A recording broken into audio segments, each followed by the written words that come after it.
Hi welcome to the 12th January 2026 current affairs. Current అఫైర్స్లో first వచ్చేసి భారతదేశపు మొట్టమొదటి సీతాకోక చిలుకల అభయారణ్యం అది ఏంటి అంటే అరలం సీతాకోక చిలుకల శాంక్చురీ అనమాట. Aaron butterfly sanctuary. ఇది ఎక్కడ ఉంది అంటే కేరళ రాష్ట్రం కానూరు డిస్టిక్లో ఉందన్నమాట. సో ఇది India's first butterflies sanctuary. So CM ఎవరున్నారు అంటే పినరై విజయన్. సో రీసెంట్గా కేరళలో ఒక జీకే పాయింట్ వచ్చిందండి. అది ఏంటంటే ఇండియాస్ ఫస్ట్ కాగిత రహిత జిల్లా, పేపర్లెస్ డిస్టిక్ కోర్ట్ ఏది అంటే కల్పెట్ట. ఇది ఇంపార్టెంట్, చూసుకోవాలి. నెక్స్ట్ పశ్చిమ కనుమలు ఒక టాపిక్ వచ్చింది కాబట్టి రీసెంట్గా. సో ఈయన గాడ్గిల్ కమిషన్. సో ప్రముఖ పర్యావరణవేత్త మాధవ్ గాడ్గిల్ గారు మరణించారు. సో ఆయనే పశ్చిమ కనుమలను పరిరక్షించడానికి పశ్చిమ కనుమల్లో 64% ఏరియాని ఎకలాజికల్లీ సెన్సిటివ్ ఏరియాగా ప్రకటించాలని చెప్పారు కాబట్టి సో ఈ పశ్చిమ కనుమలను కేరళకి రిలేట్ చేసి చెప్తే సో పశ్చిమ కనుమలని ఉత్తర కేరళలో అంటే ఇటువైపు సో దక్షిణం కేరళలో కింది వైపు. సో ఉత్తర కేరళలో పశ్చిమ కనుమలకి లోకల్ పేరు ఏం పేరు అంటే అన్నామలై కొండలు, దక్షిణ కేరళలో కార్డమాం కొండలు అంటారు. సో ఈ అన్నామలై కొండల్లో అతి ఎత్తైనటువంటి కొండ ఏది అంటే అన్నైముడి కొండ. సో ఇది 2695 మీటర్స్ ఉంటుంది. కార్డమాం కొండ దక్షిణ కేరళలో అదే పశ్చిమ కనుమలని కార్డమాం కొండలు అంటారు. దీంట్లో ఎక్కువ హైట్ ఉండేటువంటి కొండ ఏదంటే దేవరమల్లి కొండ. ఇది 1922 మీటర్స్. ఇది చూసుకోండి. సో ప్రముఖ పర్యావరణవేత్త మాధవ్ గాడ్గిల్ గారికి 2024లో వచ్చిన అవార్డు ఏంటి అంటే ఛాంపియన్స్ ఆఫ్ ఎర్త్. గుర్తుపెట్టుకోండి, ఛాంపియన్స్ ఆఫ్ ఎర్త్. ఇది యునైటెడ్ నేషన్స్ ఇచ్చేటువంటి అత్యున్నతమైన గౌరవం అన్నమాట. ఓకేనా. నెక్స్ట్ అరుణాచల్ ప్రదేశ్లో 2 కొత్త కప్ప జాతులను గుర్తింపు. ఎవరు అంటే యూనివర్సిటీ ఆఫ్ ఢిల్లీ. ఇది లెప్టోబ్రాచియం జాతికి చెందినటువంటి సోమని అండ్ మెచుకా అనేటువంటి 2 కప్పలను యూనివర్సిటీ ఆఫ్ ఢిల్లీ శాస్త్రవేత్తలు అరుణాచల్ ప్రదేశ్లో గుర్తించడం జరిగింది. సో అరుణాచల్ ప్రదేశ్లో రీసెంట్గా 2 కరెంట్ అఫైర్స్ ఉన్నాయి. ఒకటి డాంగ్ అనేటువంటి గ్రామంలో సో ఫస్ట్ సూర్యోదయ ఉత్సవం అనేటువంటి జరిగింది. డాంగ్ అనేది భారతదేశంలో మొట్టమొదటి సూర్యోదయాన్ని చూసేటువంటి గ్రామం. ఓకేనా. నెక్స్ట్ అదే అరుణాచల్ ప్రదేశ్లో ఇంకొకటి బయో హ్యాపీ డిస్టిక్. భారతదేశంలో మొట్టమొదటి బయో హ్యాపీ డిస్టిక్. ఇది మళ్ళీ రీసెంట్గా కూడా చెప్పానండి. అది కేఈ పన్యార్. ఇది భారతదేశంలో మొట్టమొదటి బయో హ్యాపీ డిస్టిక్ అనమాట, కేఈ పన్యార్. ఈ 2 కరెంట్ అఫైర్స్ చూసుకోండి. నెక్స్ట్ బికనీర్లో ఒంటెల పండుగ. సో బికనీర్లో ఒంటెల పండుగ అంటే ఒంటెల్ని ఈ కర్నీ సింగ్ స్టేడియంలో వాటితో పరుగు పోటీలు, దాని తర్వాత వాటిని అందంగా ముస్తాబు చేయడం, వాటి పాలతోటి స్వీటు అవి వస్తువులు చేసి ఆ స్టేడియంలో ఉన్న వాళ్ళకి డిస్ప్లేలో పెట్టడం, ఇట్లాంటి పండుగలని జరిగినాయి అన్నమాట. ఇది ఎక్కడ జరిగింది? రాజస్థాన్లో బికనీర్లో జరిగింది, కర్నీ సింగ్ స్టేడియంలో. సో అంతేకాకుండా అక్కడ 2 ఫోక్ డ్యాన్స్లు కూడా ప్రదర్శించారు. ఒకటి కల్బేలియా, ఒకటి గూమర్ అంటే తెలుసు అందరికీ. ఒకటి కల్బేలియా. ఈ 2 రాజస్థాన్లో ఫోక్ డ్యాన్స్లు అనమాట. సో దీని ప్రజెంట్ సీఎం వచ్చేసి ఎవరున్నారంటే భజన్ లాల్ శర్మ.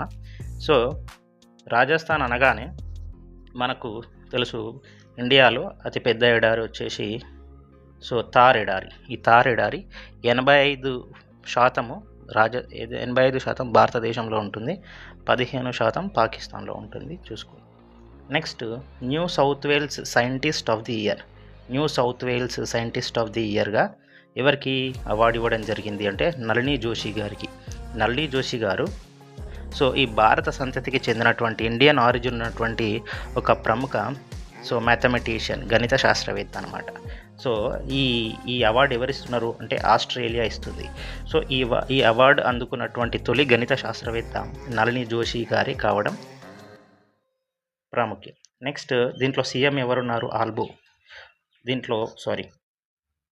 ప్రధాని ఎవరున్నారు అంటే ఆంటోనీ ఆల్బనీస్. పిఎంగా ఎవరున్నారంటే ఆంటోనీ ఆల్బనీస్ ఉన్నారు. చూసుకోండి. నెక్స్ట్ ఇప్పుడు రీసెంట్గా యాషెస్ సిరీస్ కూడా నడుస్తుంది. సో 3-1 తోటి గెలిచిందండి ఆస్ట్రేలియా చూడండి. నెక్స్ట్ శ్రీలంకలో భారత్ నిర్మించిన బెయిలీ వంతెన ప్రారంభం. శ్రీలంకలో భారతదేశం నిర్మించి ఇచ్చిన బెయిలీ వంతెన అది స్టార్ట్ చేశారు. సో రీసెంట్గా దిత్వా తుఫాను వల్ల సో శ్రీలంకలో రోడ్ల డ్యామేజ్లు, వంతెన డ్యామేజ్లు జరిగినాయి కాబట్టి సో అక్కడ జయశంకర్ గారు పర్యటించి ఆపరేషన్ సాగర్ బంధు కింద 45 కోట్ల ఆర్థిక సహాయం చేసి ఇక్కడ కొన్ని ఏరియాలలో ఒక ఏరియాలో ఈ బెయిలీ వంతెన అనేటువంటి దాన్ని కట్టించడం జరిగింది. సో ఇప్పుడు ఆపరేషన్ సాగర్ బంధు తెలుసు కదా, దిత్వా తుఫాను వల్ల శ్రీలంకలో చాలా డ్యామేజ్ జరిగింది. దాంట్లో మనము శ్రీలంకలో చిక్కుకుపోయినటువంటి కొందరు భారతీయులను మనం సురక్షితంగా భారత్ చేర్చడానికి, అదేవిధంగా అక్కడ నిరస్రాయులు ఎవరైతే ఉన్నారో వాళ్ళకి ఫుడ్ అండ్ సప్లిమెంట్స్ ఇంకా వాటర్ బాటిల్ సప్లై చేయడానికి ఉద్దేశించిన కార్యక్రమమే ఆపరేషన్ సాగర్ బంధు.